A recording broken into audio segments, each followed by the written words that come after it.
नमस्कार, मैं आपका डॉक्टर विजय शुक्ल। राज्यसभा के बुलेटिन में जय हिंद, वंदे मातरम और थैंक यू जैसे शब्दों के अवॉइड लिस्ट में डालने वाली सलाह महज एक नोटिफिकेशन नहीं थी। यह एक पॉलिटिकली लोडेड सिग्नल था, एक ऐसा संकेत जिसने न सिर्फ सदन की गरिमा बल्कि देश की भावनात्मक ग्रामर को भी झकझोर दिया। यह पहली बार है जब राष्ट्रभक्ति का सबसे पवित्र स्वर वंदे मातरम संसद के भीतर प्रोसीजरल डिसिप्लिन का विषय बना है। और यही वह मामला है जहां विवाद शुरू नहीं, भविष्य बोलता है।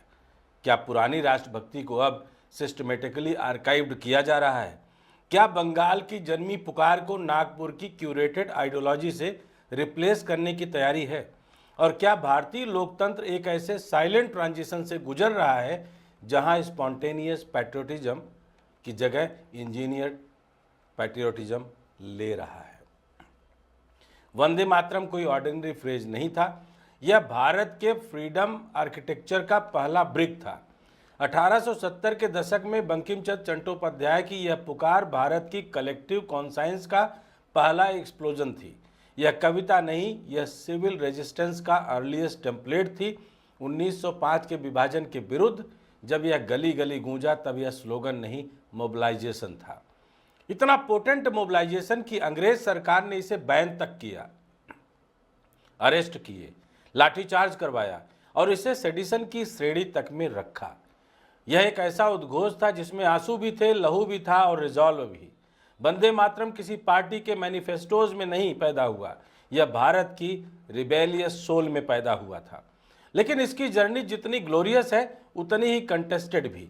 1930 के दशक में मुस्लिम लीग ने इसे थियोलॉजिकल आधार पर चैलेंज किया, जिन्ना ने इसे रिलीजियसली इनकम्पेटेबल कहा और 1937 में कांग्रेस ने कंप्रोमाइज के तौर पर इसके सिर्फ 2 स्टैंजाज को एडॉप्ट किया।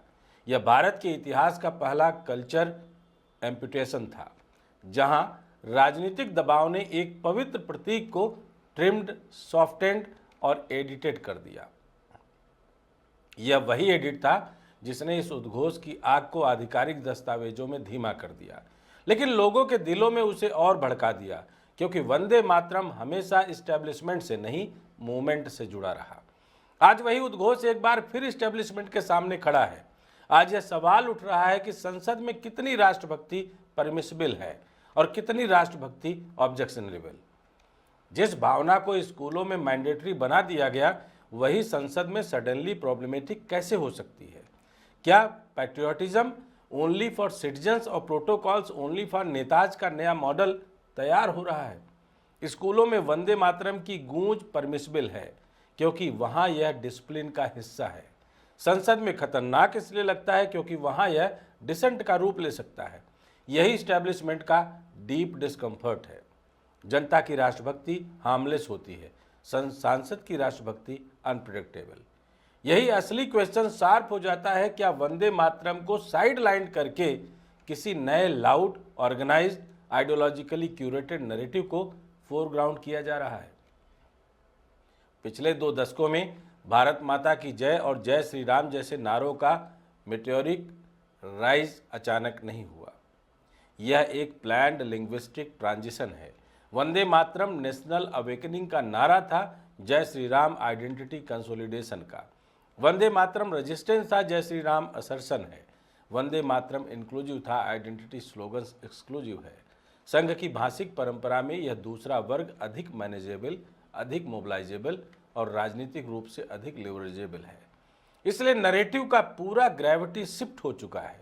बंगाल का आइडियोलॉजिकल एपिसेंटर अब नागपुर के आइडियोलॉजिकल कमांड सेंटर से रिप्लेस किया जा रहा है, ऐसा लोग अपने अपनी बातों में रखने लगे हैं।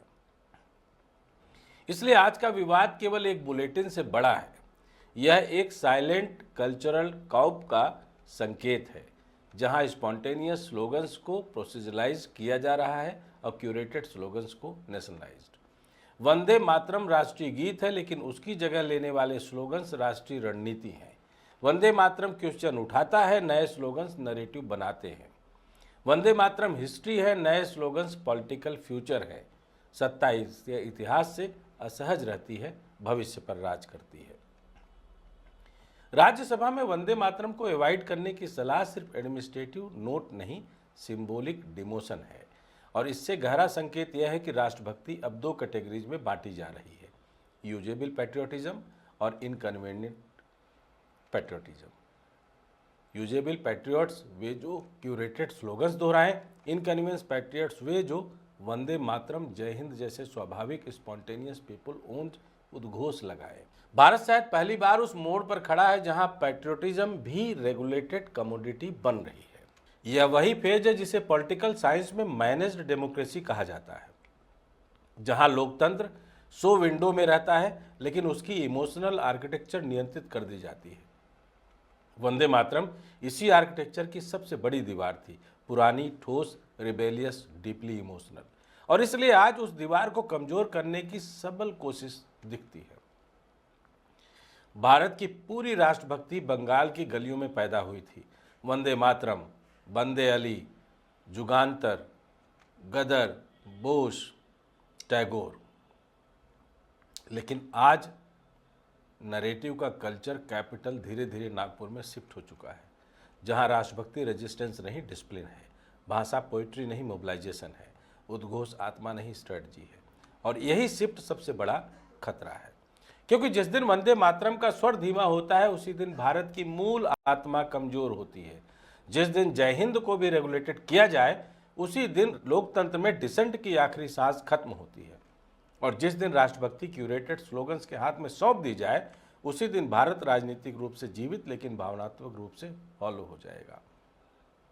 यह पूरी बहस बुलेटिन से बड़ी, संसद से बड़ी और राजनीति से भी बड़ी है। यह भारतीय लोकतंत्र की सोल नैरेटिव की लड़ाई है। सवाल आज सिर्फ इतना नहीं है कि वंदे मातरम बोला जाए या नहीं, सवाल यह है कि भारत किस आवाज से बोला जाए, बंगाल की सदियों पुरानी मुक्ति ध्वनि से या नई आइडियोलॉजिकल फ्रीक्वेंसी से। और जनता को यह तय करना है कि वह किस आवाज़ को अपनी पहचान बनने देगी, क्योंकि एक बात इतिहास हमेशा बार बार सिखाता है, जिस राष्ट्र के उद्घोष बदले जाते हैं उसके भविष्य की दिशा भी बदल दी जाती है। अब सवाल और जवाब आपको उठाना है कि आप जय हिंद, वंदे मातरम बोलने के साथ हैं या उसको इस तरीके के नोटिफिकेशन की आड़ में साइलेंट करने के साथ हैं। जय हिंद, जय भारत, वंदे मातरम।